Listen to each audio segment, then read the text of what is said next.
Hey everyone, welcome back to another Grimgar video. In today's video, we're going to talk about the ending chapter of Volume 14++. For those of you unaware what I've been doing for the last couple weeks, I've essentially been giving you guys a bunch of bonus chapters that I didn't have time for in previous videos. But I also want to talk about some chapters that you need to know before Volume 15. These chapters have to do with Ron and Yume and what they've been doing in between Volume 14 and Volume 15. Basically, must-know information because in future volumes, they kind of just appear out of nowhere, if I'm being entirely honest. So you kind of do need the bonus volumes, even though the bonus volumes are mostly just short stories, but, you know, it is what it is. But let's begin.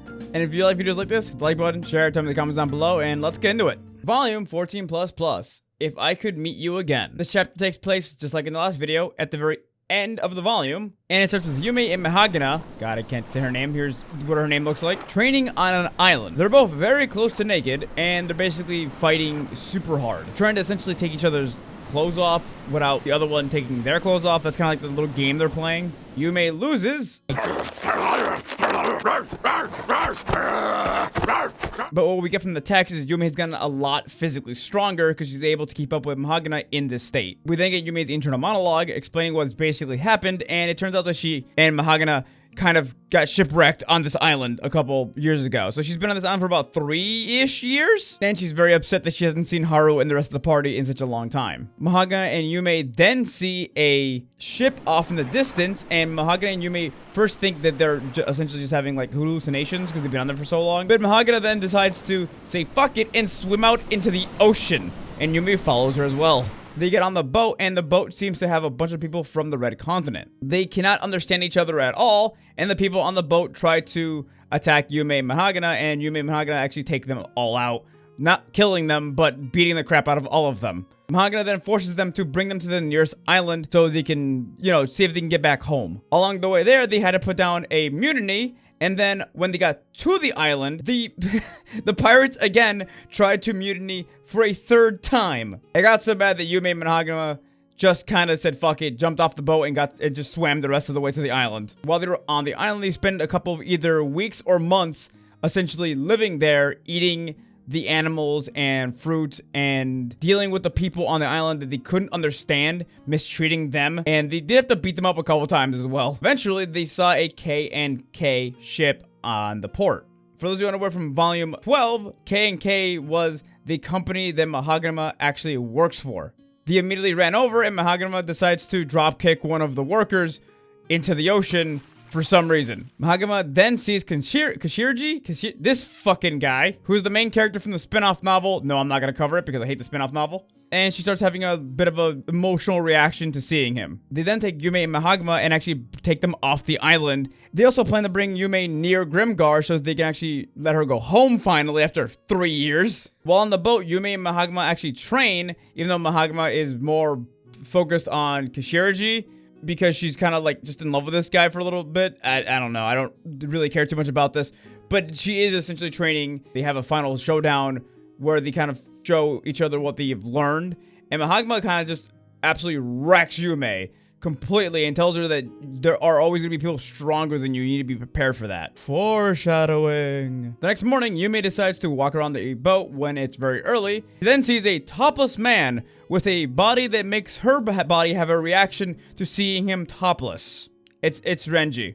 Look at this text. Look at this text. She literally is just describing being horny, and she doesn't understand it, and it's pretty fucking funny, I'll be honest. They then have a conversation about how Renji believes that he was wrong about Haru's party. Big surprise, Renji's wrong? What? Oh man, I would never seen that coming. The guy who blamed Mary for Moguzu's death, even though he made really incompetent and stupid decisions that actually more or less were more the reason that he died than Mary would ever be? That's crazy. I would have never seen that coming. Him being wrong? No! Yume also notices that Renji is very melancholy. The next morning, Yume actually talks to Ron, and Ron has a bit of a reaction to Yume because Yume is wearing, I guess, a crop top and short shorts, and the guy has trouble controlling himself because the guy's a pathetic human being. But anyway, and then he proceeds to actually get serious when Yume brings up Ron's party and how he hasn't seen Sasa at all. Ron tells Yume that please don't bring Sasa up with Renji because it's going to upset him even more. Basically, what they're saying is Sasa didn't make it off the Red Continent because Renji and his friends went to go explore and visit the Red Continent, and she got killed on there, and they haven't explained in this book specifically how that essentially happens, but it is pretty gruesome, to be honest. I'll tell you guys in a different video. The K&K ship actually brings Yume and Renji's party to shore, and on shore, they rent horse dragons, which sounds awesome, but they're basically small little drakes that have their wings clipped. They're really hyper intelligent, and I want them to go more into these things. I don't know, my D&D loving brain wants more of these things in the Grimgar story. They're cool, especially since they're super intelligent apparently. But anyway, Yume and Mahagana have a very teary-eyed goodbye, and then Yume and Team Renji take the horse dragons and start heading towards Alterna, so they can finally get back home. On the way in there, Yume and Renji's party have a bunch of different interactions. She tries to talk to all of them. She gets different reactions from each party member. Ron is kind of an awkward guy. Renji doesn't talk very much. Chibi is just kind of an awkward one-word using child, mostly responding with no, yes, and a.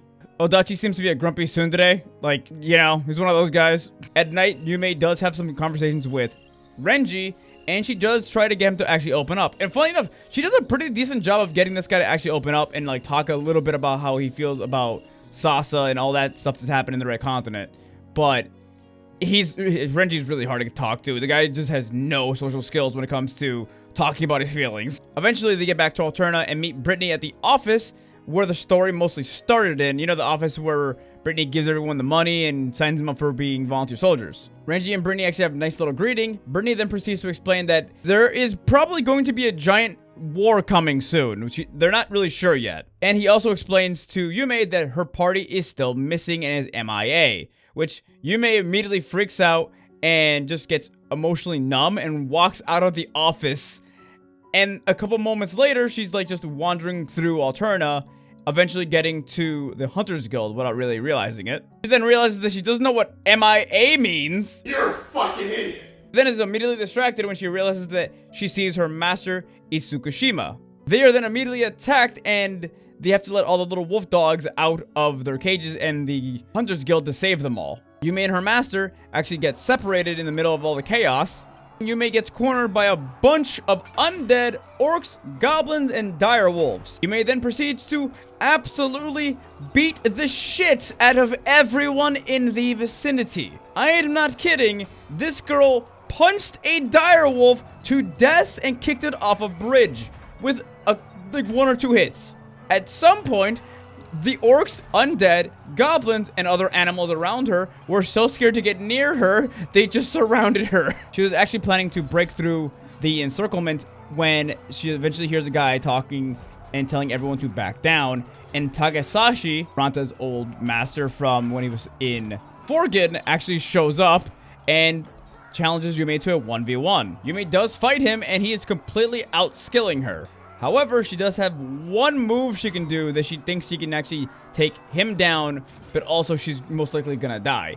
But she's at least gonna be able to take him down with her. For the record, we never find out what this special move is, or this idea. I think she's just gonna lose an arm or a leg, and she's probably just gonna bleed out that way, and she's gonna end up killing him. But I don't know what she was gonna end up doing with this attack. It charges him, and he prepares an attack, and then Ranta comes out of nowhere and deflects his incoming attack. Ranta then pushes him down and starts attacking the crap out of Takagashi, and then he grabs Yume and just books it out of there. Yume and Ranta break through the encirclement pretty easily, actually, and then they get away. I'm also going to put this next part in this, because this is actually from volume 16 or 15, I believe, at the end of the volume. But Yume and Ranta actually eventually do get out of Alterna, and they sit down next to a tree, and they're both really happy to see each other. And Yume is exhausted, and Ranta and her fall asleep under the tree. And that's really all cute and shit. But that's what happens in volume 14++. Actually, I'll be honest, I love the extra bonus chapters with Ranta and Yume. They were kind of silly in some points. Yume's especially, there's a bunch of exposition that I didn't bother putting in this video in Yume's chapter because it's very pointless exposition. Like the stuff with the spin-off light novel main character, they just went into a lot of exposition about him, and there was that exposition was completely pointless to Grimgar. Like it did not matter. But overall, really enjoyed this volume. I can't wait to get into full reviews again. A lot of subscribers over my Twitch, and if you guys want a shout out at the end of the video, subscribe to my Twitch or use the thanks feature here on YouTube to donate some money, and I'll put you guys at the end of the video. Thank you everyone for making it this far in the video. I appreciate it. Have a great night. or day.